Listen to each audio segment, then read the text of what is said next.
Hello नमस्कार, स्वागत है आपका एक बार फिर से विद्या जोन यूट्यूब चैनल पर। आज के इस वीडियो में हम बात करेंगे राजस्थान ग्राम विकास अधिकारी वीडियो एग्ज़ाम 2025 के लिए करंट अफेयर्स की ये पहली क्लास है और 100 प्लस मोस्ट इम्पोर्टेंट क्वेश्चंस की यहाँ पर चर्चा करने वाले हैं। बहुत ही शानदार क्लास होने वाली है।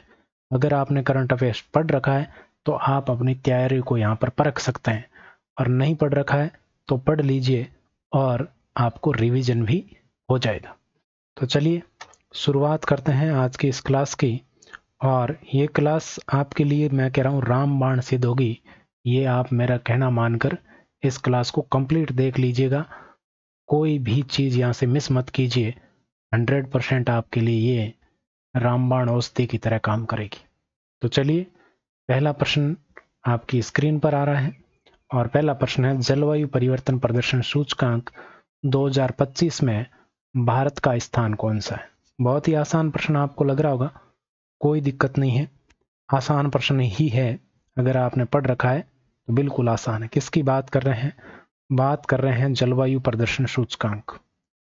जलवायु प्रदर्शन सूचकांक जिसमें आवश्यकता होगी उसमें मैं लिख के बताऊंगा, जिसमें ज़्यादा जानकारी है वो लिख के भी लाया हूँ, और जो जहाँ ज़रूरत होगी वो मैं यहाँ पर आपको बताता जाऊँगा। जलवायु परिवर्तन प्रदर्शन सूचकांक 2025 में कौन सी रैंक है भारत की? तो सबसे पहले तो बात करते हैं शीर्ष कौन पे है, शीर्ष देश यहाँ पर कौन सा है?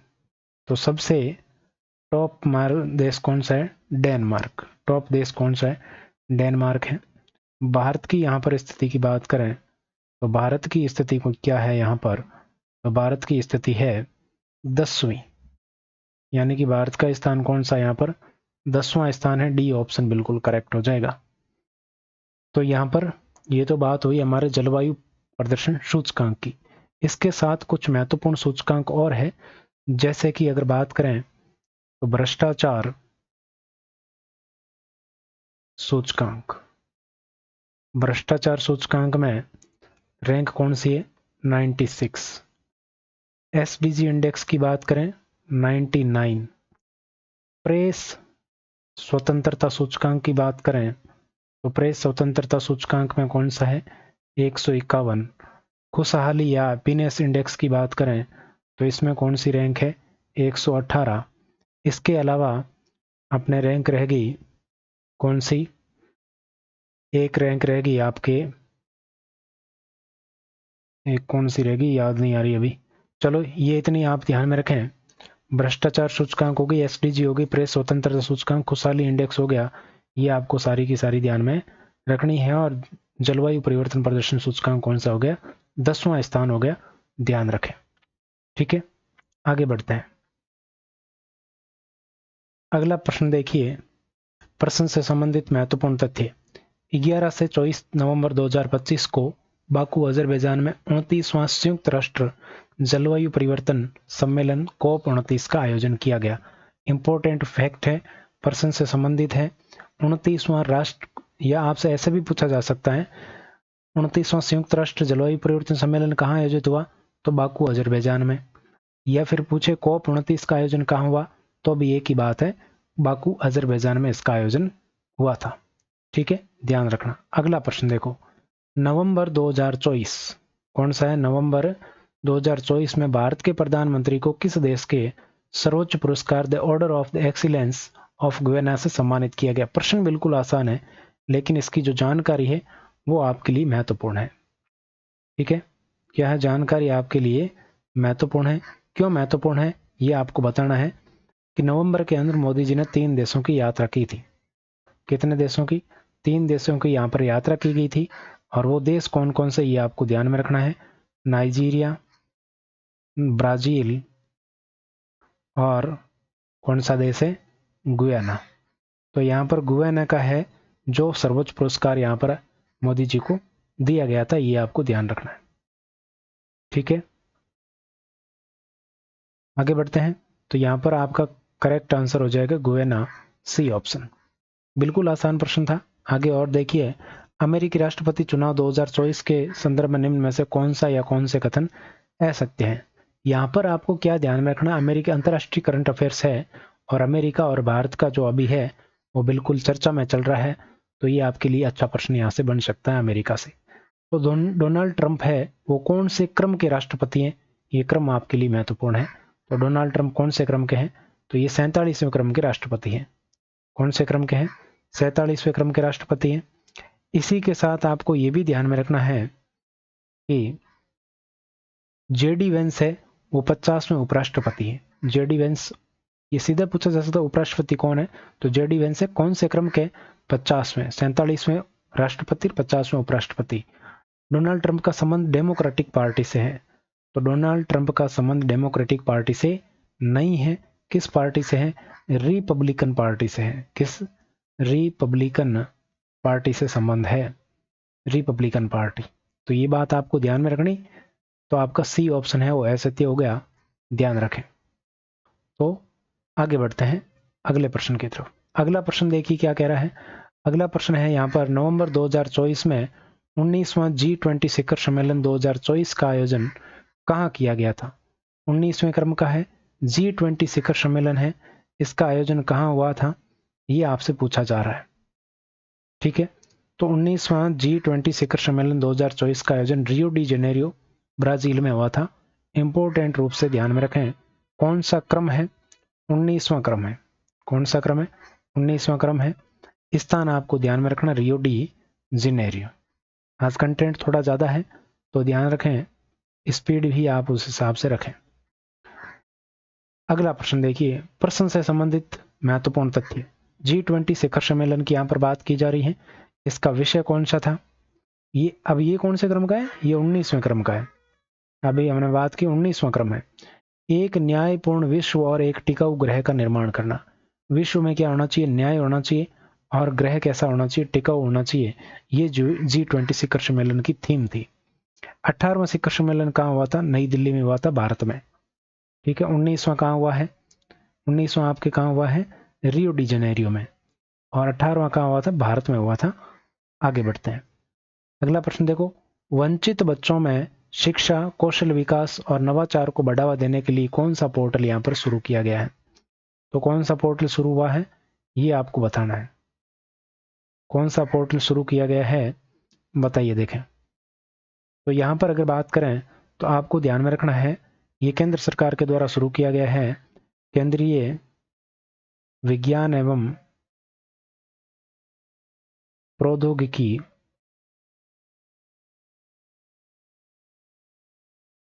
मंत्रालय के द्वारा ये शुरू किया गया है। और इसके मंत्री कौन है? तो इसके मंत्री है आपके जितेंद्र सिंह। कौन है मंत्री? जितेंद्र सिंह इसके मंत्री हैं।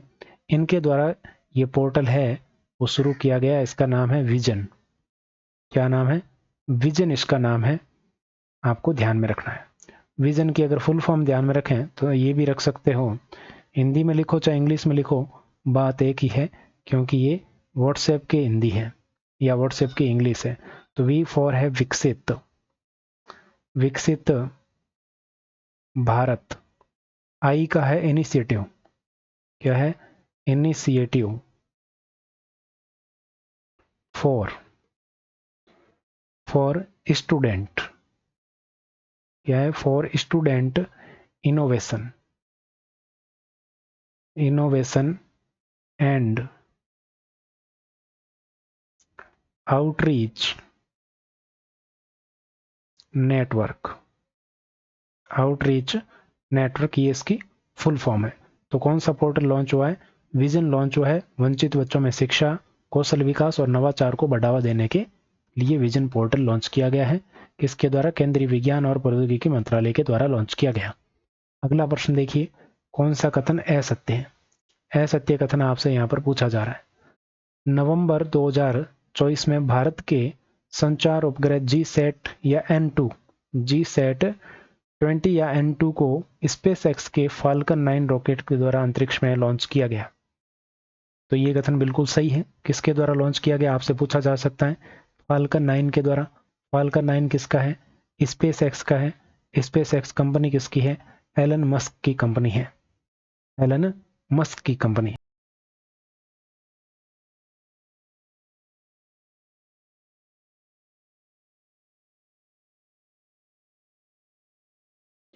दूसरा कथन यहां पर दे रखा है, इस उपग्रह का जीवन काल या संचालन अवधि 14 वर्ष होगी। तो ये भी आपको ध्यान में रखना है, ये उपग्रह कितने दिन काम करेगा, 14 वर्ष काम करेगा। इसके प्रेक्षण के लिए न्यू स्पेस इंडिया लिमिटेड ने स्पेस एक्स के साथ समझौता किया।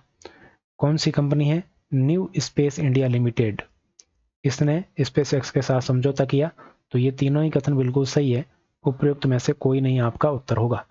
ठीक है, आपसे क्या पूछा जाएगा परीक्षा में, तो आपके तो एग्जाम में ये है अंतरिक्ष वाला, तो GSAT-20 है, ये किस रॉकेट के द्वारा लॉन्च किया गया, तो ये आपसे पूछा जा सकता है। फाल्कन 9, ये आपके लिए अति महत्वपूर्ण है। फाल्कन 9 किसका है, ये भी पूछा जा सकता है, लेकिन उससे ज्यादा महत्वपूर्ण इसका नाम ही पूछेगा। फाल्कन 9 का नाम ही पूछा जाएगा, महत्वपूर्ण है। अगला प्रश्न देखो, नवंबर 2024 में राष्ट्रीय सुरक्षा में महिलाओं की भूमिका बढ़ाने के लिए गृह मंत्रालय ने किस सुरक्षा बल की पहली महिला बटालियन के गठन की मंजूरी प्रदान की है। तो ये किसमें महिला बटालियन की मंजूरी दी है, फटाफट से बताइए, देखें किसमें मंजूरी दी है। तो ये मंजूरी दी है CISF में। किसमें, CISF में दी है। ए ऑप्शन आपका बिल्कुल करेक्ट हो जाएगा, महिला बटालियन की मंजूरी यहां पर मिली है CISF में। ठीक है, आपको ध्यान में रखना, ये इसका नाम होता है सेंट्रल इंडस्ट्रियल सिक्योरिटी फोर्स, औद्योगिक सुरक्षा बल होता है ये। ठीक, आगे बढ़ते हैं। अगला प्रश्न देखो, भारतीय अंतर्राष्ट्रीय फिल्म महोत्सव में सत्यजीत रे लाइफ टाइम अचीवमेंट अवार्ड किसे प्रदान किया गया है। तो लाइफ टाइम अचीवमेंट अवार्ड है वो किसे प्रदान किया गया है, बताइए देखें। तो ये प्रदान किया गया फिलिप नॉइस को। किसको प्रदान किया गया, फिलिप नॉइस को प्रदान किया गया। इनका संबंध कहां से है, तो इनका संबंध है ऑस्ट्रेलिया से। कहां से संबंधित है, ये ऑस्ट्रेलिया से संबंधित है। अब इनकी सबकी बात करते हैं अगली स्लाइड पर। तो देखो, सबसे पहले अंतर्राष्ट्रीय फिल्म महोत्सव 2024 की बात कर रहे हैं, और ये कौन से क्रम का था, तो ये 55वें क्रम का था। कौन से क्रम का, 55वें क्रम का था। कहां पर आयोजित हुआ, स्थान देखो, पणजी गोवा में आयोजित हुआ। इसकी थीम क्या थी, युवा फिल्म निर्माता भविष्य अभी है। युवा फिल्म निर्माता भविष्य अभी है, ये इसकी थीम थी। 55वें क्रम का था। सत्यजीत रे लाइफ टाइम अचीवमेंट अवार्ड है वो किसे दिया गया, फिलिप नॉइस को दिया गया। इंपॉर्टेंट है, ऑस्ट्रेलिया के हैं ये। गोल्डन पिकॉक अवार्ड ये टॉक्सिक फिल्म को दिया गया है। गोल्डन पिकॉक अवार्ड है वो किसको दिया गया, टॉक्सिक फिल्म को दिया गया है, ये आपको ध्यान में रखना है। ठीक है, इस फिल्म के निर्माता और लेखक कौन है, ये भी अगर आप ध्यान में रखो तो रख लेना, बाकी पूछा बिल्कुल नहीं जाएगा। ये आपके बिलियू बेटे, इसका नाम है बिलियू बेटे। ठीक है, बिलियू बेटे टॉक्सिक फिल्म के निर्देशक। सीधा ये फिल्म का नाम ही पूछा जाता है कि गोल्डन पिकॉक अवार्ड है वो किस फिल्म को दिया गया, टॉक्सिक फिल्म को। टॉक्सिक मतलब जहरीला है, तो उसको क्या दिया गया, मोर है वो दिया गया है। ठीक है, Indian film personality of the award किसको चुना गया, विक्रांत मैसी को। Indian film personality of the year किसको चुना गया, विक्रांत मैसी को यहाँ पर चुना गया है। अंतर्राष्ट्रीय फिल्म महोत्सव की बात कर रहे हैं 55वें क्रम की। तो सारी चीजें आपको क्लियर हो रही होगी। अगर कंटेंट आपको लाजवाब लग रहा है तो अभी से लाइक कर दीजिए इस क्लास को। बढ़ते हैं अगले प्रश्न की तरफ। सैन्य अभ्यास गरुड़ शक्ति आयोजन किन देशों के मध्य होता है। गरुड़ शक्ति का आयोजन है किन देशों के मध्य होता है, ये आपको बताना है। तो ये होता है भारत और इंडोनेशिया के मध्य। किसके मध्य, भारत और इंडोनेशिया के मध्य होते हैं। ठीक है, भारत और नेपाल के बीच होता है सूर्य किरण। कौन सा होता है, सूर्य किरण होता है। भारत और कजाकिस्तान के मध्य होता है काजिंद। कौन सा होता है, काजिंद होता है, ध्यान रखें। ठीक है, तो भारत और इंडोनेशिया के मध्य कौन सा हो गया, गरुड़ शक्ति। गरुड़ शक्ति। विश्व का पहला लकड़ी का उपग्रह लिग्नोसैट किसके द्वारा लॉन्च किया गया। लिग्नोसैट है वो किसके द्वारा लॉन्च किया गया, तो ये जापान के द्वारा लॉन्च किया गया। किसके द्वारा, जापान के द्वारा लकड़ी का आपके ग्रह है वो लॉन्च किया गया है, ये आपको ध्यान में रखना है। किसके द्वारा, स्पेस एक्स कंपनी के द्वारा लॉन्च किया गया, लेकिन लॉन्च करने वाला देश कौन सा है, तो ये आपको ध्यान में रखना है, आपके जापान है। ठीक है, कौन सा है, जापान है। इसका आकार हथेली के बराबर का आकार का है ये। अगर आपसे आकार पूछ ले तो इसका आकार कितना है, हथेली के जितना। ऐसे भी पूछा जा सकता है कि हथेली के जितने आकार वाला उपग्रह हाल ही में किसने लॉन्च किया है, तो ये इसने जापान ने लिग्नोसैट का निर्माण किया है और ये एक लकड़ी से बनाया गया उपग्रह है जिसका लॉन्च है स्पेस एक्स के द्वारा किया गया है। ठीक है, आगे बढ़ते हैं। धुड़मारास गांव छत्तीसगढ़ के किस जिले में है? धुड़मारास गांव है वो छत्तीसगढ़ के किस जिले में है, ये आपसे पूछा जा रहा है, जिसने UNWTO द्वारा सर्वश्रेष्ठ पर्यटन गांव के उन्नयन कार्यक्रम के लिए चुना गया है। तो बताइए, देखें फटाफट से बताइए, धुड़मारास गांव छत्तीसगढ़ के किस जिले में है? तो धुड़मारास गांव है छत्तीसगढ़ के बस्तर जिले में। कौन से जिले में है? बस्तर जिले में। सर्वश्रेष्ठ पर्यटन गांव के उन्नयन कार्यक्रम के रूप में इसको चुना गया है। इस कार्यक्रम के नाम की अगर बात करें तो इस कार्यक्रम का नाम है BTVUP, best tourism village upgrade programme. ठीक है, आगे बढ़ते हैं। ये देखो इससे संबंधित महत्वपूर्ण तथ्य, धुड़मारास गांव से संबंधित। धुड़मारास गांव कांगेर घाटी राष्ट्रीय उद्यान में स्थित है। तो कांगेर घाटी राष्ट्रीय उद्यान कहां पर स्थित है बताओ? कांगेर घाटी राष्ट्रीय उद्यान है वो कहां पर स्थित है? तो कांगेर घाटी राष्ट्रीय उद्यान कहां हो गया? बस्तर जिले में हो गया। बस्तर जिला कहां हो गया? छत्तीसगढ़ में। ठीक है, तो कांगेर घाटी राष्ट्रीय उद्यान कहां है? छत्तीसगढ़ में। राष्ट्रीय उद्यान आपका टॉपिक लगता है तो ये आपके लिए इंपॉर्टेंट हो गया, चर्चित आ गया। धुड़मारास गांव नहीं पूछकर आपसे ये पूछ लिया जाए कि कांगेर घाटी राष्ट्रीय उद्यान कहां है। भारत का, अब इससे संबंधित और देखो, भारत का 56वां टाइगर रिजर्व कौन सा है? तो 56वां टाइगर रिजर्व है गुरु घासीदास तिमोर पिंगला टाइगर रिजर्व, जो कि कहाँ है? छत्तीसगढ़ में। छत्तीसगढ़ में अब 4 बाघ रिजर्व हैं और ये देश का तीसरा सबसे बड़ा बाघ रिजर्व है, टाइगर रिजर्व है। जो गुरु घासीदास है वो देश का तीसरा सबसे बड़ा टाइगर रिजर्व है। पहला है नागार्जुन सागर श्रीशैलम टाइगर रिजर्व, आंध्र प्रदेश में स्थित है। ये भी आपके लिए महत्वपूर्ण है, सबसे बड़ा है, देश का सबसे बड़ा टाइगर रिजर्व पूछ ले तो नागार्जुन सागर श्रीशैलम टाइगर रिजर्व है। दूसरा सबसे बड़ा कौन सा है? मानस टाइगर रिजर्व, जो कि कहां पर है? असम के अंदर है। ये भी आपके लिए महत्वपूर्ण है। अब आपको बताना है 57वां टाइगर रिजर्व कौन सा है, आप कमेंट सेक्शन में बता दीजिए फटाफट से। अगला प्रश्न देखो, देश का पहला एनालॉग अंतरिक्ष मिशन कहां शुरू किया गया है? देश का पहला है, महत्वपूर्ण है, ध्यान रखें। देश का पहला एनालॉग अंतरिक्ष मिशन लेह में शुरू किया गया है, ध्यान रखें। ठीक है, आजकल में एक ऑपरेशन चर्चित है ऑस्ट्रा हिंद। कौन सा अभ्यास है? ऑस्ट्रा हिंद अभ्यास, सैन्य अभ्यास है, ध्यान रखें। ये किन 2 देशों के मध्य होता है? तो भारत और ऑस्ट्रेलिया के मध्य होता है। किस किस के मध्य? भारत और ऑस्ट्रेलिया के मध्य होता है, ध्यान रखें, ऑस्ट्रा हिंद सैन्य अभ्यास। अगल देखो, भारतीय सेना की दक्षिणी पश्चिमी कमान ने कहां पर एक नया रणनीतिक थिंक टैंक ज्ञान शक्ति, क्या नाम है? ज्ञान शक्ति। ये क्या है? एक थिंक टैंक है, रणनीतिक थिंक टैंक है। इसकी स्थापना कहां पर की है ये आपको बताना है। रणनीतिक थिंक टैंक है, इसकी स्थापना कहां पर की है ये आपको बताना है, फटाफट से बताइए। देखें तो इसकी स्थापना आपके कहां पर की गई है? जयपुर में की गई है। कहां पर? जयपुर में की गई। सी ऑप्शन आपका बिल्कुल करेक्ट हो जाएगा। ज्ञान शक्ति थिंक टैंक है भारतीय सेना का दक्षिण पश्चिमी कमान। आगे देखिए, बनफूल जनजाति डिजाइन स्टूडियो। बनफूल एक ब्रांडिंग है, जनजाति ब्रांडिंग है, ये भी आपको ध्यान में रखना। इसके लिए एक स्टूडियो कहाँ स्थापित किया गया है ये आपको बताना। ये कोता नहीं कोटा होगा, ठीक है। तो ये बनफूल है वो कहाँ पर स्थापित किया गया है, बताइए। तो यहाँ पर आपको जनजाति वाला क्षेत्र कौन सा नजर आ रहा है? उदयपुर। तो उदयपुर में बनफूल जनजाति डिजाइन स्टूडियो है वो स्थापित किया गया है। अब इससे संबंधित और जानकारी लीजिए। माणिकीलाल वर्मा आदिम जाति शोध एवं प्रशिक्षण संस्थान कहाँ पर स्थित है? उदयपुर। और इसी के परिसर में ये बनफूल स्टूडियो बनाया गया है। बनफूल स्टूडियो भी इसी के परिसर में स्थापित किया गया है, ठीक है, ध्यान रखें। जनजातीय क्षेत्रीय विकास कैबिनेट मंत्री कौन है? बाबूलाल खराड़ी। अभी जो एग्जाम हुआ आपके कर्मचारी चयन बोर्ड के द्वारा, अभी जो हाल ही में एक एग्जाम लिया गया उसमें मंत्रियों से संबंधित प्रश्न पूछे गए मंत्रिमंडल के, ठीक है। और ब्रांडिंग, बनफूल क्या है?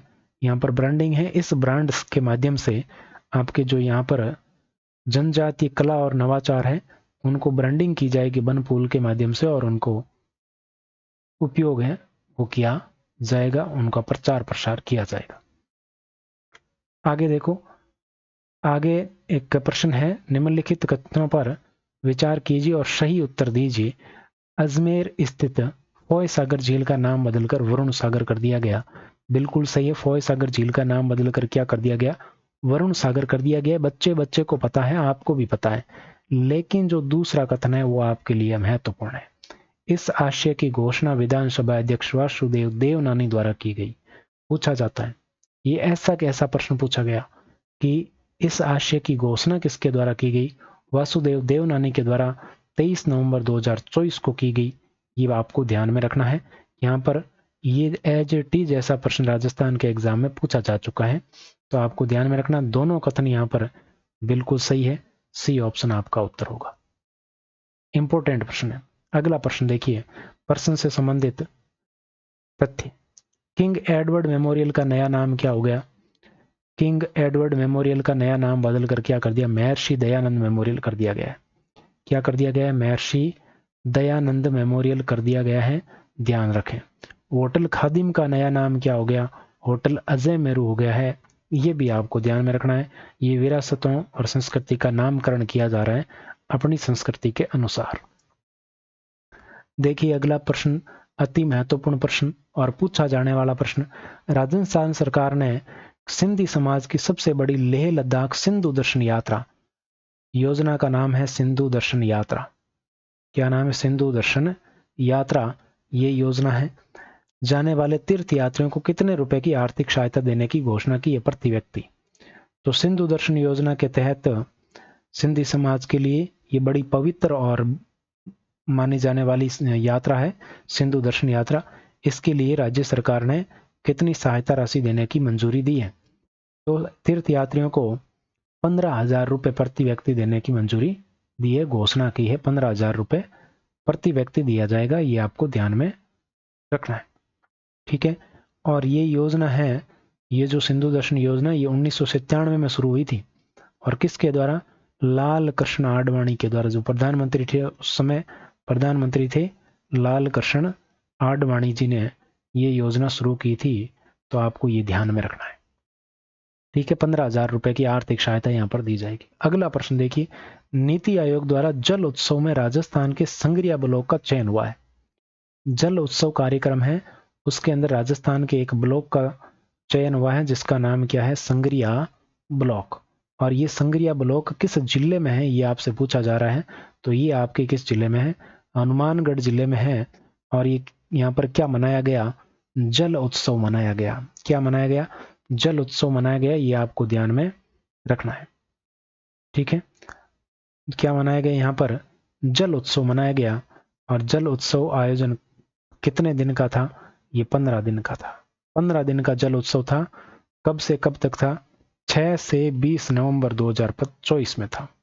6 से 20 नवंबर 2024 में था। इंपॉर्टेंट प्रश्न 2024 से भी बन सकते हैं।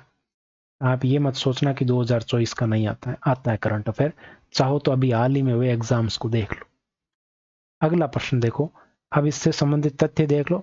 क्या है? जल उत्सव है। किसके द्वारा? नीति आयोग के द्वारा ये जल उत्सव आयोजित किया जा रहा है। और इसमें 20 राज्यों के 20 आसान्वित जिलों को यहाँ पर शामिल किया गया है और उन्हीं जिलों के ब्लॉक में अलग अलग कार्यक्रम किए जा रहे हैं। तो ठीक है, 15 दिन तक ये कार्यक्रम हुए, 6 से 20 नवंबर तक। राजस्थान का एक ही ब्लॉक यहाँ पर हुआ, कौन सा? संगरिया। और संगरिया ब्लॉक कहाँ पर है? हनुमानगढ़ में है। फिर आपको बता देता हूँ, इंपॉर्टेंट प्रश्न है, ध्यान रखें। अगला प्रश्न देखिए, 18 से 23 नवंबर 2024 तक कहां पर पाई स्कूल ओलंपिक्स का आयोजन हुआ? ज्यादा महत्वपूर्ण नहीं है, लेकिन इसका नाम ऐसा ही है, पाई स्कूल। तो पाई स्कूल के कारण आपको ध्यान में रखना है। इसका नाम है पत्रिका इन एजुकेशन। पत्रिका इन एजुकेशन। पत्रिका इन एजुकेशन पाई, इसी को पाई कहते हैं, पत्रिका in education. Pi school Olympics का आयोजन कहां पर हुआ? तो इसका आयोजन है वो जयपुर में हुआ। कहां पर हुआ है? जयपुर में इसका आयोजन हुआ है। अगला प्रश्न देखिए, नवंबर 2024 में राजस्थान की 16वीं विधानसभा अति महत्वपूर्ण प्रश्न, 16वीं विधानसभा के क्या हुए हैं? उपचुनाव हुए हैं। 16वीं विधानसभा के 7 सीटों पर क्या हुए? उपचुनाव। और उपचुनाव से संबंधित प्रश्न आपसे पूछा जा सकता है। सत्य कथन यहाँ पर बताना है। चुनाव कब हुए? 13 नवंबर 2024 को चुनाव हुए। 13 नवंबर को चुनाव हुए, 23 नवंबर को मतगणना हुई। 13 नवंबर को चुनाव और 23 को क्या हुई है? मतगणना हुई है। ये बात आपको ध्यान में रखनी है। यही पूछा जाता है कि मतगणना कब हुई, तो 23 नवंबर को। इस उपचुनाव में संपन्न होने के साथ ही राजस्थान की 16वीं विधानसभा में सदस्यों की संख्या 200 पूरी हो गई और इस उपचुनाव में 5 सीटें बीजेपी को मिली, 1 कांग्रेस को और 1 भारत आदिवासी पार्टी को मिली है। तो उपयुक्त तो सभी कथन यहाँ पर सत्य हैं, ध्यान रखें। अब इससे संबंधित और क्या चीजें आपको पता होनी चाहिए, देखिए।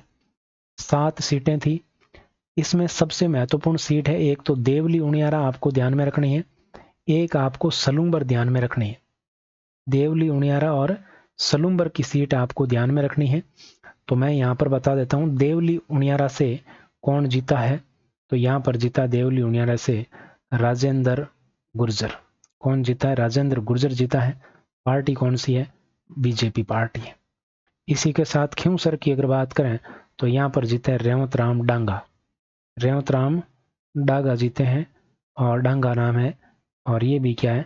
बीजेपी के। ठीक है। और सलूम्बर से कौन जीता है? तो सलूम्बर की अगर बात करें तो सलूम्बर महत्वपूर्ण क्यों है? तो सलूम्बर महत्वपूर्ण इसलिए क्योंकि इनका नाम क्या है? शांता अमृतलाल मीणा। ठीक है, शांता अमृतलाल मीणा यहाँ पर आपको ध्यान में रखना है। ये भी कहाँ है? बीजेपी से, यहाँ पर ध्यान में रखें।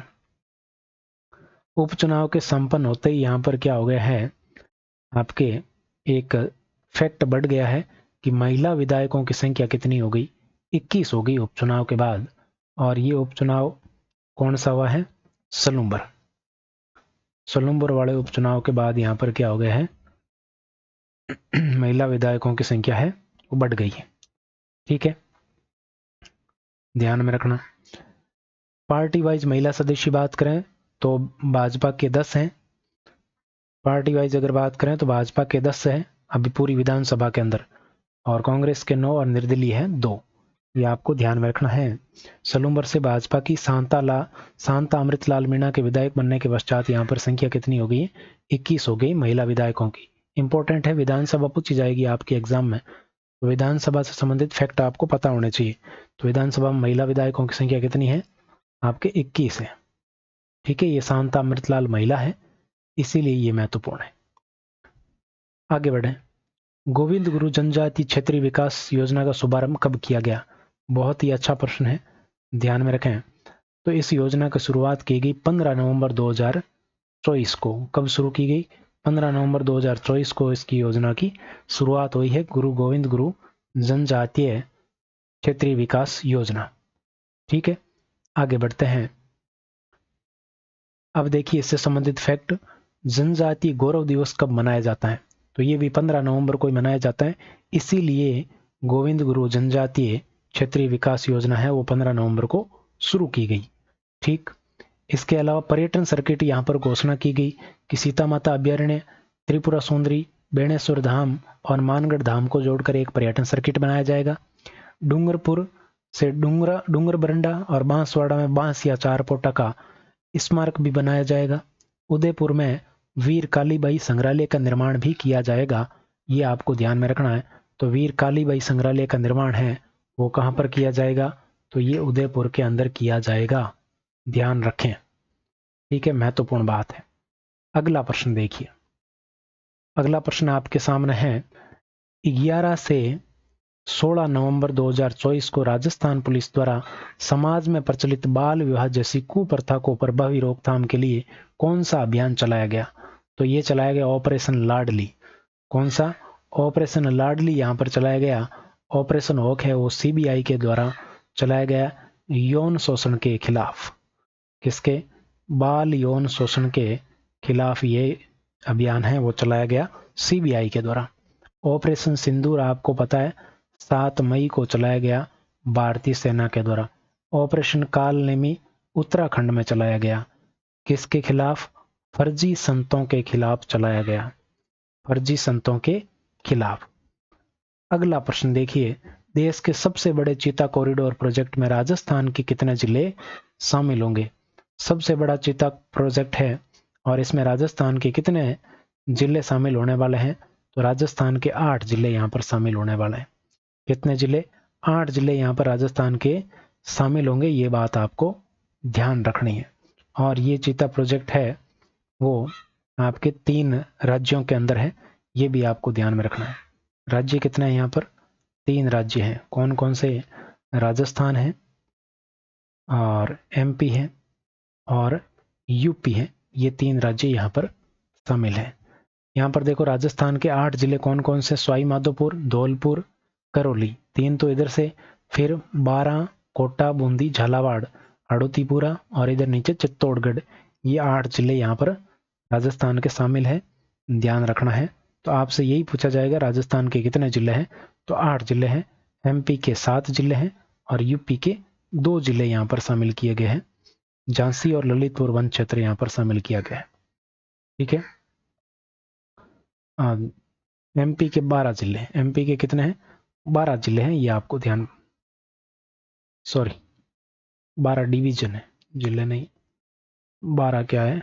डिवीजन है। मध्य प्रदेश के 7 ये जिले, 12 डिवीजन है। ठीक है, तो ये आप अपने राजस्थान वाले ध्यान रखना, ये सबसे महत्वपूर्ण है। 8 जिले कौन कौन से? आगे बढ़ो। पंचगौरव कार्यक्रम में क्या चीजें शामिल नहीं है? तो पंचगौरव कार्यक्रम में 5 चीजें प्रत्येक जिले से शामिल की गई, ये आपको पता होगा। तो यहाँ पर कौन सी चीज है वो शामिल नहीं है, ये आपको पता होना चाहिए। तो राज्य स्तर पर एक जिला एक उपज के लिए, ये तो बिल्कुल सही है, ये तो है। और इसके लिए नोडल विभाग कौन सा है? कृषि विभाग है। कौन सा है? कृषि विभाग इसका क्रियान्वयन करेगा। एक जिला एक प्रजाति, एक प्रजाति के लिए ये वन्य जीव प्रजाति है, तो वन विभाग यहाँ पर काम करेगा। एक जिला एक उत्पाद के लिए उद्योग विभाग काम करेगा। कौन काम करेगा? उद्योग विभाग काम करेगा। एक जिला एक वन्य जीव, ये नहीं है। एक जिला एक वन्य जीव यहाँ पर शामिल नहीं किया गया है, इसकी जगह क्या शामिल किया गया है? एक जिला एक पर्यटन स्थल शामिल किया गया है। एक जिला एक पर्यटन स्थल क्या है? पर्यटन स्थल है, तो इसमें पर्यटन विभाग हो जाएगा। कौन सा हो जाएगा? पर्यटन विभाग हो जाएगा। ठीक है, इसके अलावा 1, 2, 3 और ये हुआ अपने चौथा, और 5वां कौन सा है? 5वां है एक जिला एक खेल, एक जिला एक खेल, और इसके लिए नोडल कौन सा हो जाएगा? खेल विभाग हो जाएगा। पंचगौरव में ये 5 चीजें शामिल हैं। एक उपज शामिल है, एक प्रजाति, एक उत्पाद, एक पर्यटन स्थल, एक खेल, ये 5 चीजें शामिल है। अति महत्वपूर्ण प्रश्न है, आपको ध्यान में रखना, डी यहाँ पर आपका करेक्ट आंसर हो जाएगा। आगे बढ़ते हैं, अगला प्रश्न देखो। राजस्थान राज्य का पहला एडवांस टेक्नोलॉजी का मैकेनाइज्ड कचरा ट्रांसफर स्टेशन कहाँ स्थापित किया जाएगा? मैकेनाइज्ड कचरा ट्रांसफर स्टेशन कहाँ पर स्थापित किया जाएगा? तो ये जयपुर में स्थापित किया जाएगा। डी ऑप्शन आपका बिल्कुल करेक्ट होगा। और इसकी क्षमता क्या होगी? 100 टन कचरा प्रतिदिन प्रोसेस करेगा। ये 100 टन कचरा है, प्रतिदिन प्रोसेस करने की क्षमता है। अगला प्रश्न देखो। हाल ही में राष्ट्रीय मानवाधिकार आयोग का नया अध्यक्ष किसे बनाया गया है? दिसंबर 2024 में राष्ट्रीय मानवाधिकार आयोग का नया अध्यक्ष है वो किसे बनाया गया है, ये आपसे पूछा जा रहा है। तो यहां पर बनाया गया है वी रामा सुब्रमण्यम। किसको बनाया गया? वी रामा सुब्रमण्यम को बनाया गया है। और ये आपके इस पर कार्य ग्रहण कर लिया है 23 दिसंबर 2024 को, ये आपको ध्यान में रखना है। और इससे पहले कौन थे? अरुण कुमार मिश्रा थे, ये भी आपको ध्यान में रखना है। आगे बढ़े। राज्य मानवाधिकार का अलग से वीडियो पड़ा है, आप जरूर देख लीजिए। इस वीडियो के डिस्क्रिप्शन में देखोगे तो उसका लिंक आपको मिल जाएगा। दिसंबर 2024 में नियुक्त राज्यपालों के संदर्भ में कौन सा कथन, कौन सा युग्म है वो असुमेलित है? तो यहां पर देखिए, मणिपुर की अगर बात करें तो 5 राज्यों के यहां पर राज्यपाल बनाए गए थे, आपको पता होगा। कितने राज्यों के? 5 राज्यों के नए राज्यपाल बने थे। 5 राज्यों के राज्यपाल। सारी चीजें मैं लिख कर तो नहीं बताऊंगा क्योंकि समय कम है और कंटेंट ज्यादा है। तो यहाँ पर मणिपुर की बात करते हैं। तो पूर्व गृह सचिव ये अजय कुमार भल्ला है, क्या रह चुके हैं, गृह सचिव रह चुके हैं। और इन गृह सचिव को किसका बनाया गया, मणिपुर का राज्यपाल बनाया गया, ये आपको ध्यान में रखना है। ठीक है, इससे पहले यहाँ पर अनसुईया उइके थी। मिजोरम की बात करें तो ये आपके सेना प्रमुख रह चुके हैं, पहले अपने क्या रह चुके हैं, सेना प्रमुख रह चुके हैं वीके सिंह। इनको बनाया गया मिजोरम का राज्यपाल। ठीक है, केरल का किसको बनाया गया, राजेंद्र विश्वनाथ आर्लेकर को बनाया गया। केरल का किसको बनाया गया, तो केरल के राज्यपाल किसको बनाया गया है, विश्वनाथ आर्लेकर। ये पहले कहाँ के थे, तो ये पहले थे बिहार के, बिहार के राज्यपाल थे। और इसके अलावा ओडिशा का राज्यपाल आरिफ मोहम्मद खान को नहीं, ओडिशा का राज्यपाल किसको बनाया गया है, हरि बाबू को बनाया गया। ओडिशा का राज्यपाल बनाया गया हरि बाबू कंबपति। किसको बनाया गया, हरि बाबू कंबपति को ओडिशा का राज्यपाल बनाया गया है। ठीक है, इससे पहले यहां पर कौन थे, रघुबर दास थे। इसी के साथ अगर बात करें तो पहले जो केरल के राज्यपाल थे आरिफ मोहम्मद खान, इनको अब कहां का बनाया गया है, तो इनको अब बनाया गया बिहार का। इनको अब कहां का बनाया गया, बिहार। ये पहले बिहार के थे, राजेंद्र विश्वनाथ है वो पहले बिहार के थे। ठीक है, तो ये तो अब कहां चले गए, केरल चले गए। और जो केरल के थे आरिफ मोहम्मद खान, इनको अब कहां बना दिया, बिहार का बना दिया गया। ये उल्टा सुल्टा था, कर दिया है। ठीक है, एक्सचेंज कर दिया इनको। तो यहां पर कौन सा सुमेलित नहीं है, डी ऑप्शन सुमेलित नहीं है, बाकी सब सही है। तो ये आपको थोड़ा ध्यान में रखना है। कौन सा, अजय कुमार भल्ला और सेना प्रमुख, ये दो महत्वपूर्ण है, इनको ध्यान में रखना, पूछा जा सकता है। अगला प्रश्न देखो, प्रश्न से संबंधित महत्वपूर्ण तथ्य और नियुक्तियां क्या क्या हुई है। आरबीआई के 26वें गवर्नर, कोई नहीं पूछेगा कौन है, पूछेंगे क्रम कौन सा है, संजय मल्होत्रा का 26वां। 25वें कौन थे, शक्तिकांत दास थे। शक्तिकांत दास का संबंध कहां से, बीकानेर से। किसका, शक्तिकांत दास का संबंध बीकानेर से नहीं है। संजीव मल्होत्रा, ये जो संजय मल्होत्रा है ये बीकानेर के हैं, शक्तिकांत दास बीकानेर के नहीं है, संजय मल्होत्रा है, इनका संबंध बीकानेर से, ध्यान रखें। महाराष्ट्र के सीएम कौन बने, देवेंद्र फडणवीस बने। संयुक्त राष्ट्र आंतरिक न्याय परिषद का अध्यक्ष किसको बनाया गया, मदन लोकुर को बनाया गया, महत्वपूर्ण है। और इसके जो संयुक्त राष्ट्र आंतरिक न्याय परिषद है, इसके अध्यक्ष किसको बनाया गया, मदन लोकुर को बनाया गया, ध्यान में रखना। अगला प्रश्न देखिए, दिसंबर 2024 में महान तबला वादक उस्ताद जाकिर हुसैन का निधन हो गया, इन्हें कब पद्म विभूषण से सम्मानित किया गया, जाकिर हुसैन। संयुक्त राष्ट्र का महासचिव कौन है, आप बता सकते हो, बता दीजिए अगर आपको पता है तो बताइए। देखें, इस प्रश्न का उत्तर दीजिए जो आपके सामने, तबला वादक जाकिर हुसैन का निधन हो गया, कब इन्हें पद्म विभूषण दिया गया है। तो अगर बात करें तो 1988 में इन्हें पद्मश्री दिया गया। क्या दिया गया, पद्मश्री दिया गया। 2002 में इन्हें पद्म भूषण दिया गया। क्या दिया गया, पद्म भूषण दिया गया। और 2023 में क्या दिया गया, पद्म विभूषण भी दिया गया। 2023 में पद्म विभूषण दिया गया। सी ऑप्शन आपका करेक्ट हो जाएगा। पद्मश्री, पद्म भूषण, पद्म विभूषण तीनों से सम्मानित इन्हें किया जा चुका है, ये आपको ध्यान में रखना। आपको जाकिर हुसैन तबला वादक है, आपको ध्यान में रखना, संबंध किससे, तबला वादन से संबंधित है। आगे बढ़ते हैं, अगला प्रश्न देखिए, 26 दिसंबर 2024 को भारत के पूर्व प्रधानमंत्री डॉक्टर मनमोहन सिंह का निधन हो गया, इनके संबंध में असत्य कथन कौन सा है। इंपॉर्टेंट प्रश्न है, ध्यान में रखें। वह देश के पहले सिख और चौथे सबसे लंबे समय तक पद पर रहने वाले प्रधानमंत्री थे, सही बात है। इनको 1987 में पद्म भूषण से सम्मानित किया गया। 1987 में इन्हें पद्म भूषण से सम्मानित किया गया, ये गलत बात है। पद्म भूषण नहीं, इनको क्या मिला था, पद्म विभूषण मिला था। क्या मिला था, पद्म विभूषण से इनको सम्मानित किया गया था। 1991 से 96 तक ये क्या रहे थे, वित्त मंत्री रहे थे नरसिम्हा की सरकार में। वित्त मंत्री कब रहे, 1991 से 96 के बीच ये नरसिम्हा राव की सरकार में वित्त मंत्री रहे थे, नरसिम्हा राव के समय। ठीक है, 2019 से 24 तक राजस्थान के राज्यसभा सांसद रहे हैं। अति महत्वपूर्ण बात है, आपसे ये बात पूछी जा सकती है। 2019 से 24 तक ये राजस्थान राज्यसभा सांसद रहे थे राजस्थान से। तो कथन गलत कौन सा? बी ऑप्शन गलत हुआ। आगे बढ़ते हैं। अगला प्रश्न देखिए, किन देशों के मध्य अरब सागर में डेजर्ट नाइट हवाई अभ्यास होता है? डेजर्ट नाइट हवाई अभ्यास किन देशों के मध्य होता है? भारत, फ्रांस और यूएई के मध्य होता है। बी ऑप्शन बिल्कुल करेक्ट हो जाएगा। भारत, फ्रांस और यूएई के मध्य अरब सागर में डेजर्ट नाइट हवाई अभ्यास की बात यहां पर की जा रही है। कौन सा अभ्यास? हवाई। आगे बढ़ते हैं। अगला प्रश्न देखो, हरिमऊ शक्ति अभ्यास पूछा जा सकता है आपसे। तो संयुक्त सैन्य अभ्यास है हरिमऊ शक्ति। ये हरिमऊ शक्ति किस किस के मध्य होता है? मलेशिया और भारत के बीच होता है। भारत और मलेशिया के बीच होता है हरिमऊ शक्ति।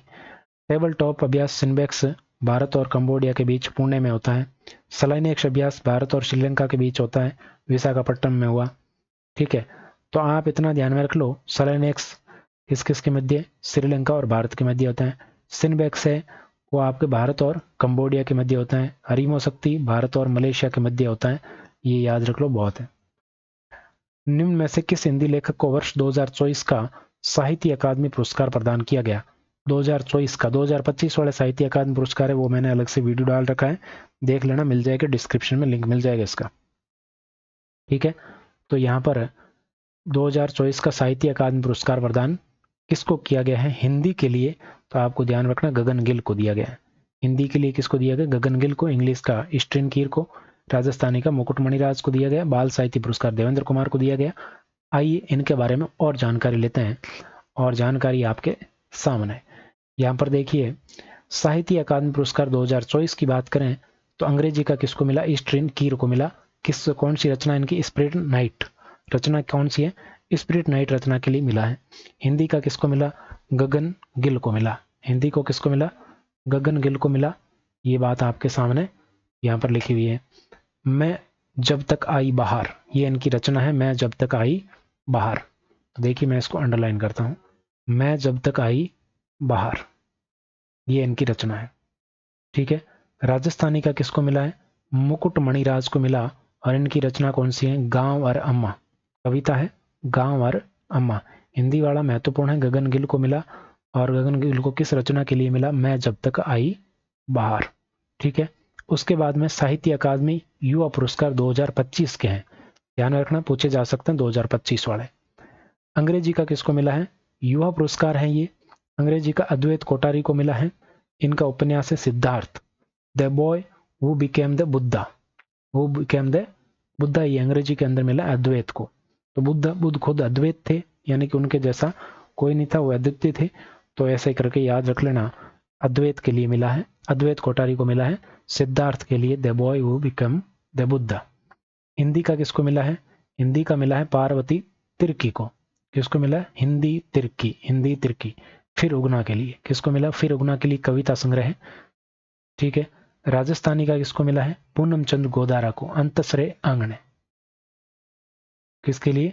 अंतश्रय आंगणे कविता संग्रह के लिए मिला है, राजस्थानी का पूनम चंद गोदारा का। ठीक है, आगे बढ़ते हैं। आगे और देखिए, बाल साहित्य अकादमी पुरस्कार 2025। तो बाल साहित्य अकादमी 2025 है, ये किसको दिए गए हैं? हिंदी का दिया गया है सुशील शुक्ल को। हिंदी का किसको मिला है? सुशील शुक्ल को मिला 1/12 के लिए। कौन सी रचना है इसकी? 1/12 के लिए। ठीक है, बाल साहित्य पुरस्कार हिंदी का 1/12 के लिए सुशील शुक्ल को। राजस्थानी का मिला है भोगीलाल पाटीदार को, पखेरौनी पीड़ा। बाल साहित्य पुरस्कार भोगीलाल पाटीदार को मिला है, पखेरौनी पीड़ा को। तो पीड़ा हुई तो भोग लगाया, ध्यान रखना, राजस्थानी। फिर आपके कौन सा है? फिर आपके सामने है बाल साहित्य अकादमी पुरस्कार 2024 का हिंदी का मिला था देवेंद्र कुमार को, और 51 बाल कहानियों के लिए। राजस्थानी का मिला प्रहलाद सिंह झोरडा को। ये प्रहलाद सिंह झोरडा वाला महत्वपूर्ण है, ये पूछा जा चुका है, प्रहलाद सिंह झोरडा। ठीक है, पर मारी ढाणी रचना क्या है? मारी ढाणी, राजस्थानी रचना है मारी ढाणी। तो प्रहलाद सिंह झोरडा को बाल साहित्य अकादमी पुरस्कार मिला था राजस्थानी में। तो अपने लिए सबसे ज्यादा राजस्थानी वाले ही महत्वपूर्ण होते हैं, तो ध्यान रखें। आगे बढ़ते हैं अगले प्रश्न की तरफ। कंटेंट अगर कोई कमी लगे तो कमेंट्स में बता सकते हैं, और शानदार लगे तो एक प्यारा सा इमोजी कमेंट कर दीजिए और क्लास को लाइक कर दीजिए। भारत वन स्थिति रिपोर्ट 2023 के अनुसार क्षेत्रफल की दृष्टि से देश में सर्वाधिक वनावरण किस राज्य में है? बहुत ही महत्वपूर्ण प्रश्न, और ये आपके कौन से क्रम की रिपोर्ट है ये भी आपको पता होना चाहिए। तो ये 18वें क्रम की रिपोर्ट है और बहुत ही महत्वपूर्ण रिपोर्ट है। यहाँ से निश्चित तौर पर आपके एग्जाम में प्रश्न बनने वाला है। तो यहाँ पर देखिए, देश का कुछ कंटेंट मैं यहाँ पर लिख के बताता हूँ। देश का वन एवं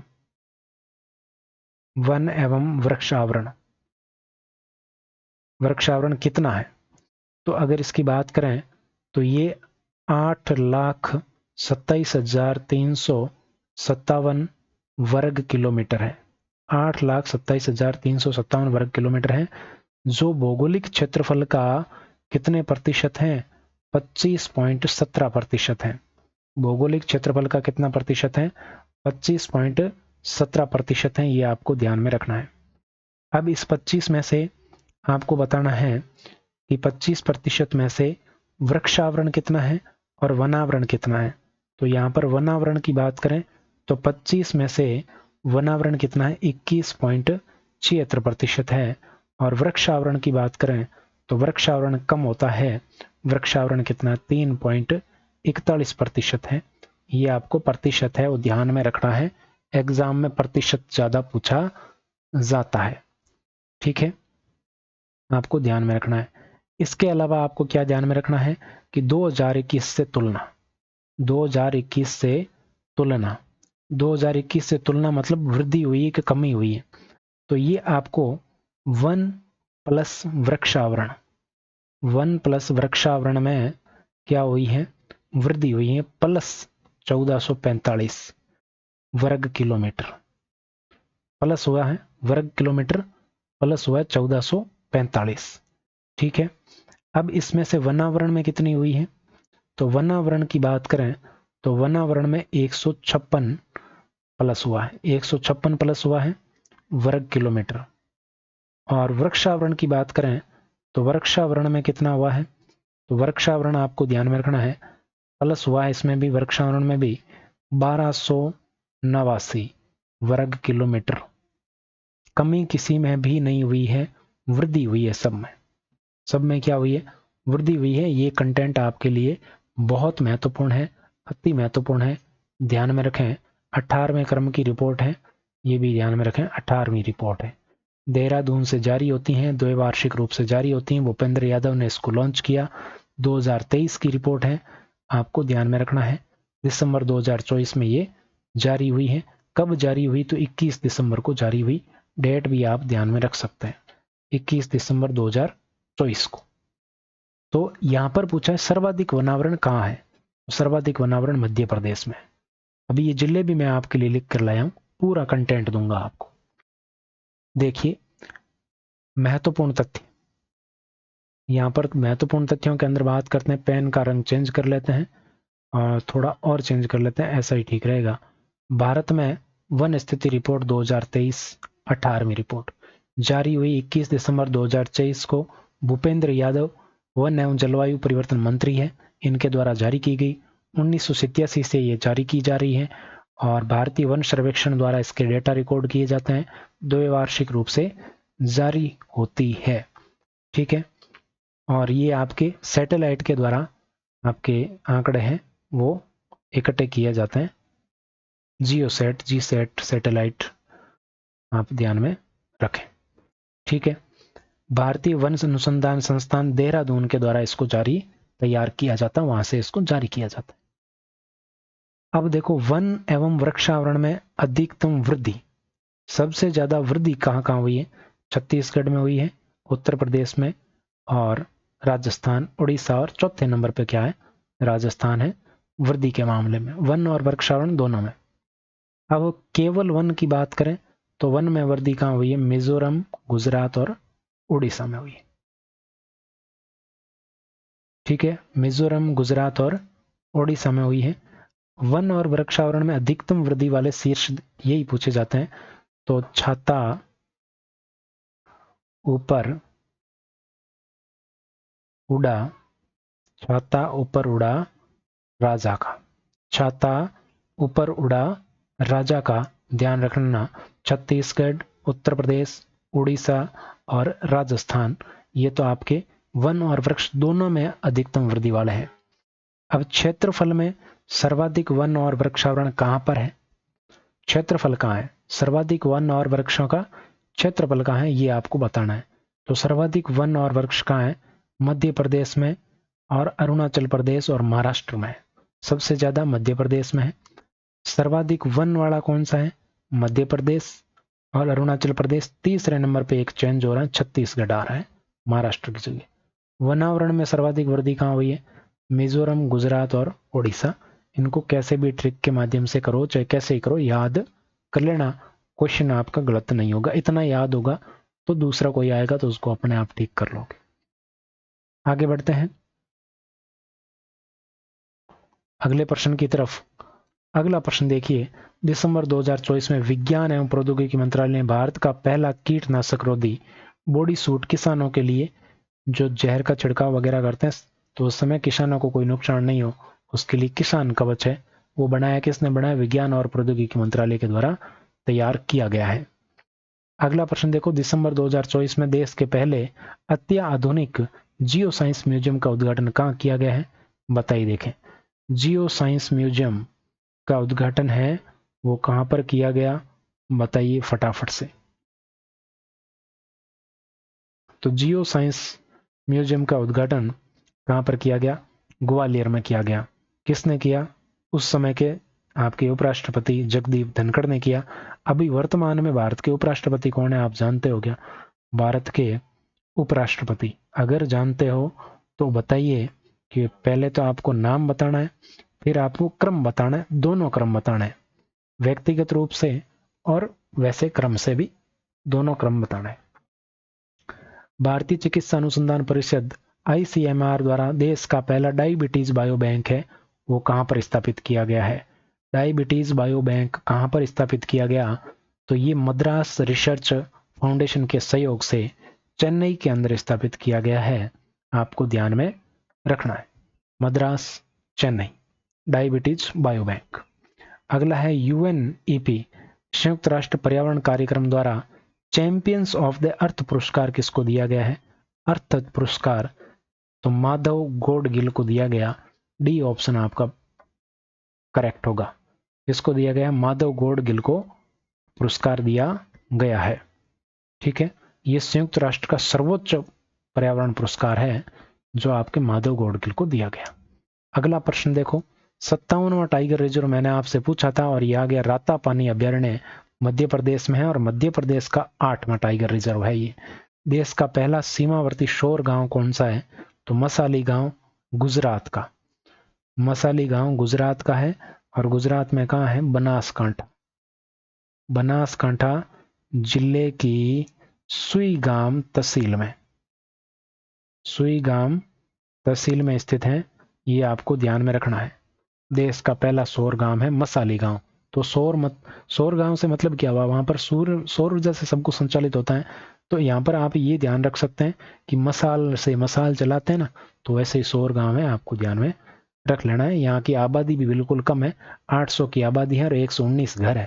तो 119 घरों पर सोलर रूफटॉप लगा लिए और पीएम सूर्य घर मुफ्त योजना के तहत, और बन गया पहला सौर गांव। अगला प्रश्न देखो, अनुसंधान संस्थान इसरो के द्वारा किस यान से स्पेस डॉकिंग एक्सपेरिमेंट मिशन, कौन सा mission? SpaDeX mission. SpaDeX mission की यहाँ पर बात की जा रही है, ये किस यान के द्वारा लॉन्च किया गया था? तो स्पेडेक्स से ध्यान रखना, स्पेडेक्स कौन से यान से लॉन्च किया गया? तो C-60 से लॉन्च किया गया, PSLV C-60 से लॉन्च किया गया। अति महत्वपूर्ण प्रश्न है आपके एग्जाम के लिए, अंतरिक्ष वाले सेक्शन के अंदर ये पूछा जाएगा आपसे, ध्यान रखना। स्पेडेक्स का मतलब क्या हुआ? दो छोटे उपग्रहों को आपके पेलोड के साथ रवाना किया गया और आपके अंतरिक्ष के अंदर भी इनको डॉकिंग करवाई गई, इनको जोड़ा गया और उनका नाम था SDX-01 और एक का नाम था SDX 02, एक को कहा गया चेजर, क्या कहा गया, चेजर कहा गया, और एक को कहा गया टारगेट, क्या कहा गया, टारगेट कहा गया। ये इनके नाम दिए गए थे और ये आपके दोनों यान रॉकेट से अलग हो गए, ये आपको ध्यान रखना। इसरो का लक्ष्य था कि दो उपग्रहों को जोड़ना और अलग करने में उपलब्धि हासिल करना, और इस एक्सपेरिमेंट को नाम दिया था स्पेडेक्स मिशन। ठीक है, आगे बढ़ते हैं।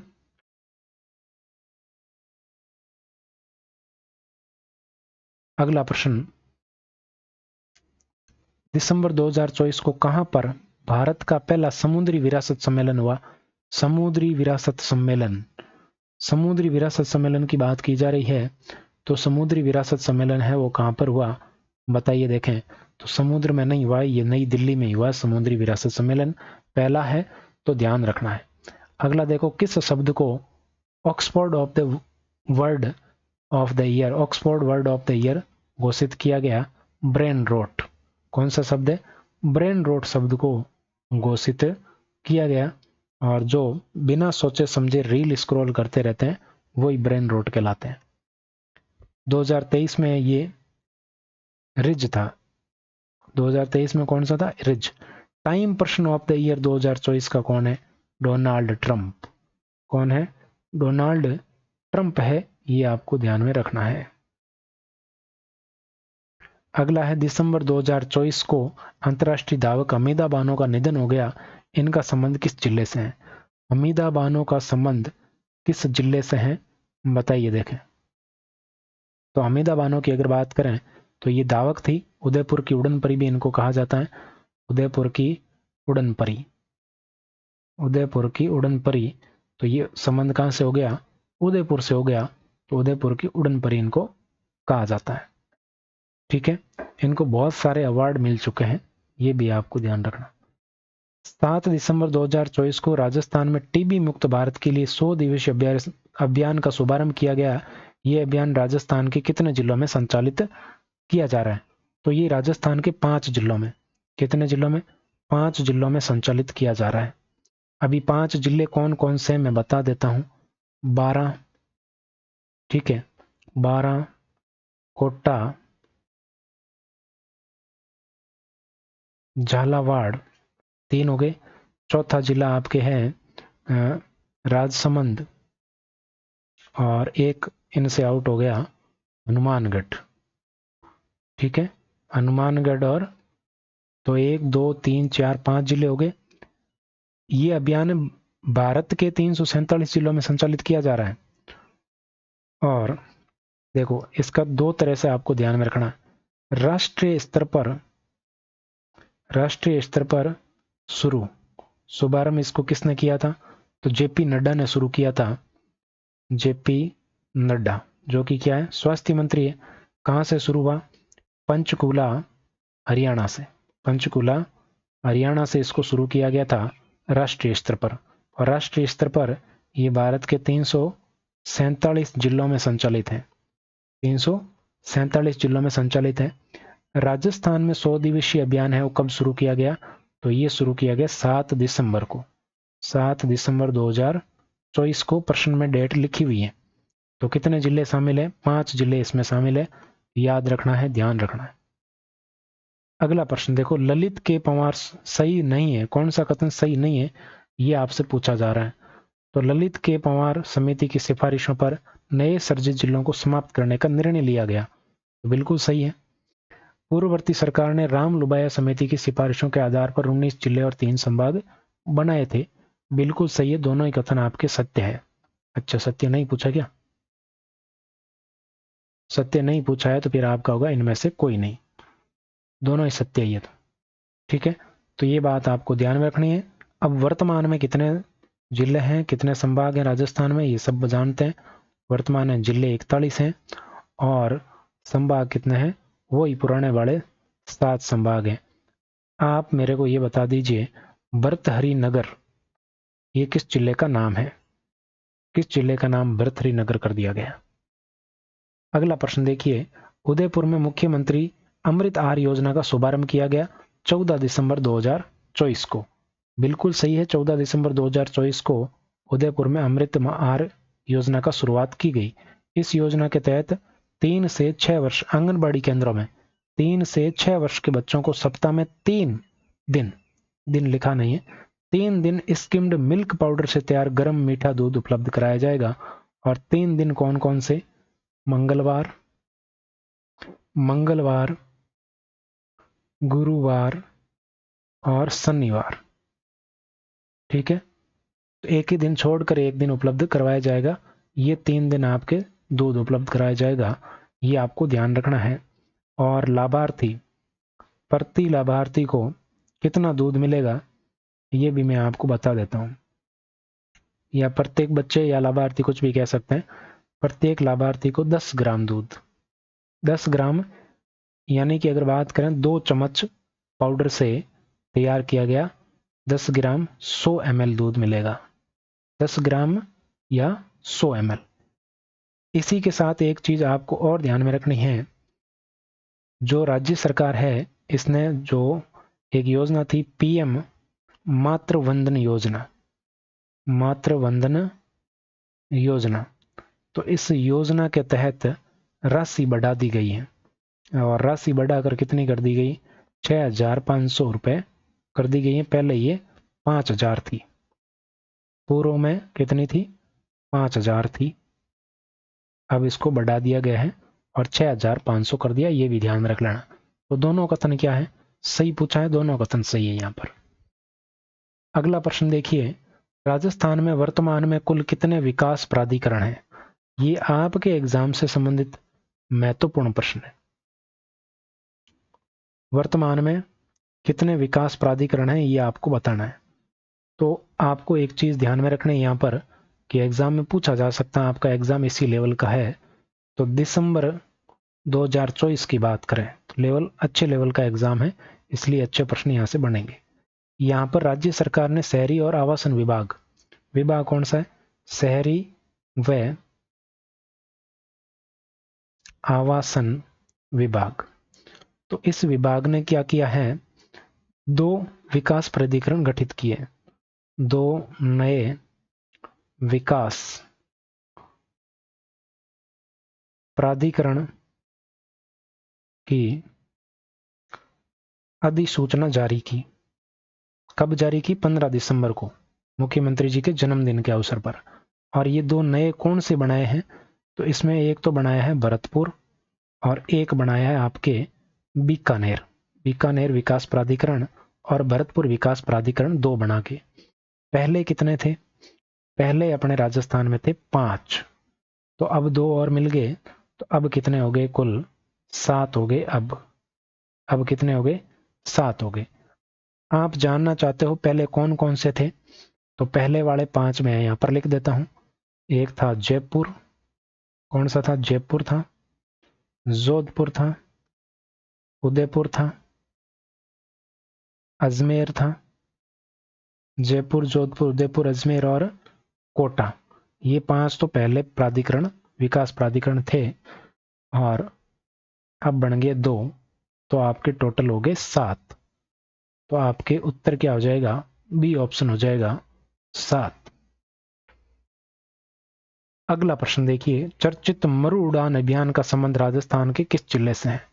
तो ये तो बाड़मेर की कलेक्टर टीना डाबी के द्वारा शुरू किया गया था बाड़मेर के लिए, और ये चर्चित रहा है थोड़ा।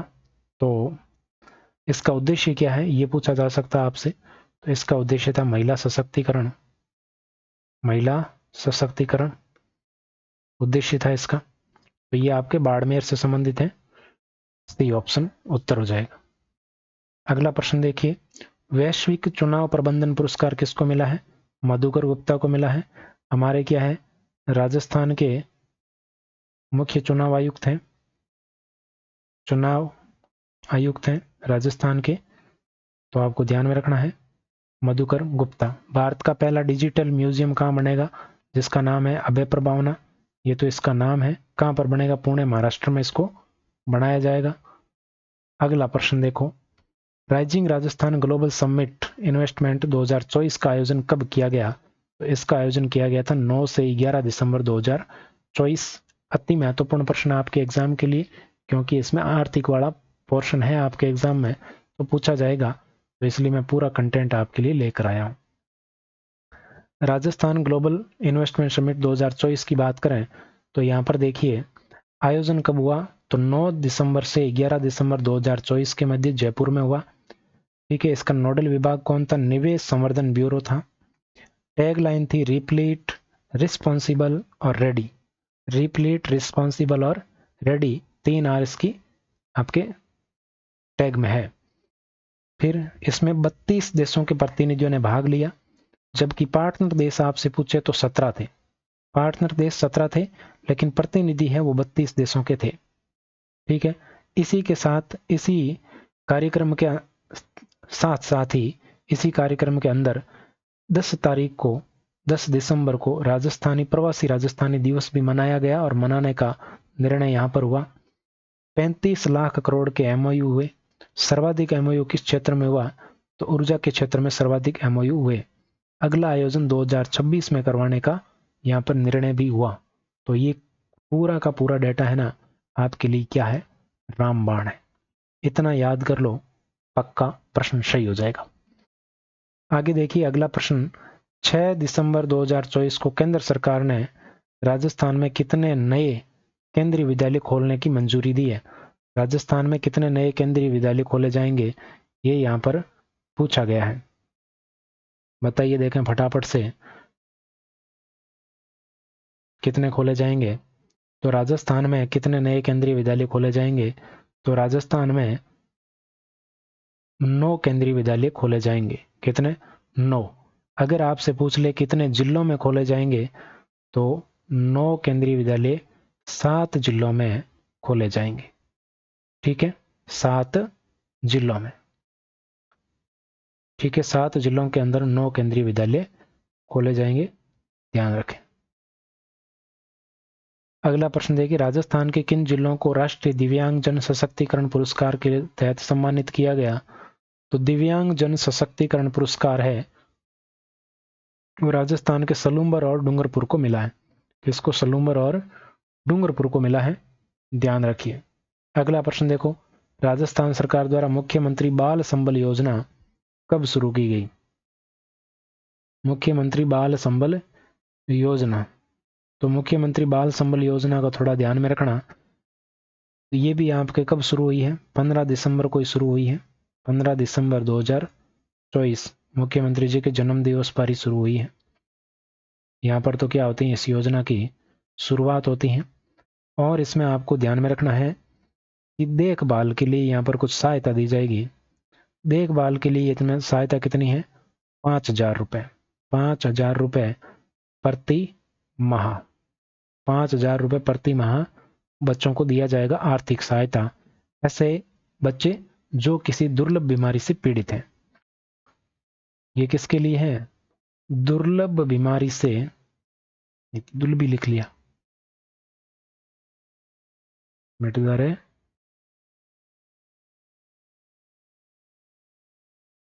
दुर्लभ बीमारी से ग्रस्त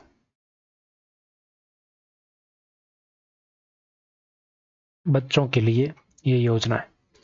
ये योजना किसके लिए, दुर्लभ बीमारी से ग्रसित बच्चों के लिए है। इसमें देखभाल के लिए 5,000 रुपये प्रति माह सहायता मिलेगी और इलाज के लिए कितना मिलेगा, तो इलाज के लिए आपके 50,000 रुपये तक का इलाज फ्री किया जाएगा। और इसमें कौन शामिल है, 18 वर्ष तक के बच्चे शामिल हैं। 18 वर्ष तक के बच्चे शामिल। ठीक है, इसके अलावा कौन कौन सी अस्पताल है, तो 2 अस्पताल राज्य में इसके लिए निर्धारित की गई हैं। एक तो आपके एम्स जोधपुर, एक तो एम्स जोधपुर और एक अस्पताल है जेके लोन अस्पताल। जेके लोन अस्पताल, जेके लोन अस्पताल और एम्स जोधपुर। ठीक है, जेके लोन अस्पताल और एम्स जोधपुर को इसके लिए आपके अधिकृत किया गया है, आपको ध्यान में रखना है। तो 15 दिसंबर 2024 को ये योजना शुरू हुई है। अगला प्रश्न देखिए, पूंचरी का लोठा और गोवर्धन परिक्रमा विकास परियोजना शिलान्यास कहाँ किया गया? तो ये भी देखो एक अच्छा प्रश्न है। पूंचरी का लोठा और गोवर्धन परिक्रमा विकास परियोजना का शिलान्यास है, वो कहाँ पर किया गया है? तो सी ऑप्शन डी में किया गया, ध्यान में रखें। इसके तहत गिरिराज परिक्रम पथ के विकास को 4 जोन में बांटकर विकसित किया जाएगा, आपको ध्यान में रखना है। अगला प्रश्न देखिए, मुख्यमंत्री स्वनिधि योजना के तहत लाभार्थी को बैंक द्वारा बिना किसी गारंटी अथवा प्रक्रिया शुल्क के कितनी राशि तक का ऋण उपलब्ध करवाया जाएगा? मुख्यमंत्री स्वनिधि योजना। मुख्यमंत्री स्वनिधि योजना की अगर बात करें तो मुख्यमंत्री स्वनिधि योजना, मुख्यमंत्री स्वनिधि योजना, तो इसकी शुरुआत भी कब हुई है? 15 दिसंबर 2024 को इसकी शुरुआत हुई है। 15 दिसंबर 2024 को इसकी शुरुआत की गई और इस तहत जैसे आपके पीएम स्वनिधि है, वैसे ही जो ट्रांसपोर्ट गिग वर्कर है, श्रमिक है, सफाई श्रमिक है और घरेलू श्रमिक है, उन सबको ऋण उपलब्ध करवाकर आर्थिक सहायता देना है। और ऋण इसमें कितने तक उपलब्ध करवाया जाएगा? तो ऋण राशि आपको ध्यान में रखनी है, 80,000 रुपए तक की राशि है उपलब्ध करवाई जाएगी। तो डी ऑप्शन आपका बिल्कुल करेक्ट हो जाएगा। अगला प्रश्न देखो, अब यहां पर है निर्यात संवर्धन नीति। तो निर्यात संवर्धन नीति की अगर बात करें तो ये आपके 4 दिसंबर 2024 की नीति की बात करें तो 4 दिसंबर 2024 को ये आपके लागू की गई। और इसका लक्ष्य क्या है? इसका लक्ष्य है आपके 1.50 लाख करोड़ अगले 5 वर्षों में। अगले 5 वर्षों में 1.50 लाख करोड़ रुपए का निवेश लाना, निवेश में वृद्धि करना, ये इसका लक्ष्य है, ये आपको ध्यान में रखना है। ठीक है, ये इसका लक्ष्य है। राजस्थान एकीकृत स्वच्छ ऊर्जा नीति की अगर बात करें तो स्वच्छ ऊर्जा नीति के तहत 2030 तक ये भी 4 दिसंबर को लॉन्च हुई है, ये भी 4 को लॉन्च हुई, ये भी 4 को लॉन्च हुई। ठीक है, 2030 तक अक्षय ऊर्जा क्षमता है ना, अक्षय ऊर्जा क्षमता का लक्ष्य, अक्षय ऊर्जा क्षमता का लक्ष्य है वो कितना रखा गया है? तो अक्षय ऊर्जा क्षमता का लक्ष्य रखा गया है 125 गीगावाट तक, 125 गीगावाट। शिल्प ग्राम उत्सव कहाँ मनाया गया? उदयपुर में। रूप सिंह शेखावत कौन है? तो रूप सिंह शेखावत है आपके भवई के कलाकार हैं, भवई नृत्य है ना, तो उसके कलाकार हैं रूप सिंह शेखावत। और इनको हाल ही में क्या मिला है? कोमल कोठारी अवार्ड मिला है। क्या मिला है? Komal Kothari award, Komal Kothari lifetime achievement award इनको मिला है, रूप सिंह शेखावत को। राज्य स्तरीय किसान सम्मेलन है वो कहां पर हुआ? तो ये हुआ अजमेर में।